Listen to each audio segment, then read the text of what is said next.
Et poursuivons ce soir notre récit de la libération en Lorraine. Nous vous avons parlé la semaine dernière de l'opération Norwind, cette offensive allemande menée notamment dans le secteur de Bitche. Des civils se sont retrouvés au cœur de ces combats, comme dans le village d'Erchin. Un 20e épisode raconté par Laurent Parisot avec Stéphane Matuchet et Léo Mathieu.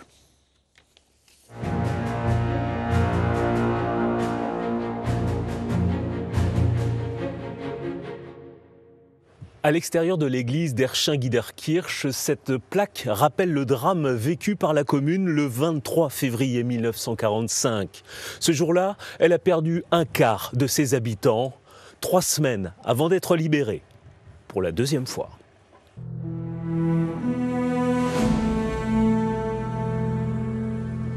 En 1939, Erchin fait partie des 300 communes mosellanes évacuées car situées entre la ligne Maginot et la frontière allemande.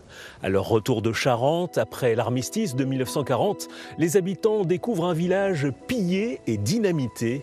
Une vingtaine de maisons sont inhabitables. La vie reprend son cours pendant l'annexion.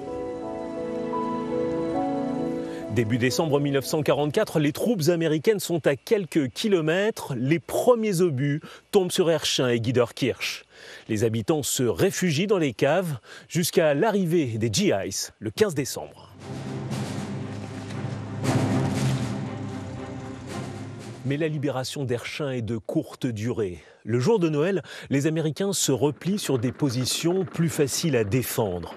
Le secteur dans lequel se trouve la commune devient un no man's land. Des reconnaissances allemandes ou américaines y font leur apparition jusqu'à ce qu'au début du mois de janvier 1945, les SS de la 17e Panzerdivision s'installent dans le village. L'artillerie américaine se déchaîne alors sur Erchin pour les déloger.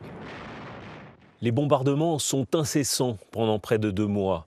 Le 23 février 1945, c'est l'aviation qui entre en scène. Certaines caves ne résistent pas à la violence des explosions.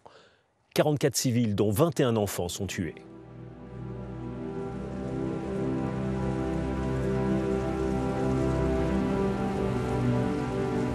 Le 15 mars 1945, les Américains libèrent Erchin pour la deuxième fois. Mais la commune, détruite à 95%, n'est plus qu'un champ de ruines. Quelques jours plus tard, le sous-préfet vient à la rencontre des habitants et demande l'évacuation de la commune pour raisons sanitaires. La population refuse. Les médecins insistent et demandent l'évacuation des enfants. Une habitante désigne les décombres et leur dit « Ici gisent 2 des miens. Voulez-vous m'enlever le 3e » Après 14 semaines de calvaire pendant lesquelles 67 habitants ont été tués, Erchin-Giederkirch relève ses morts et entame sa reconstruction.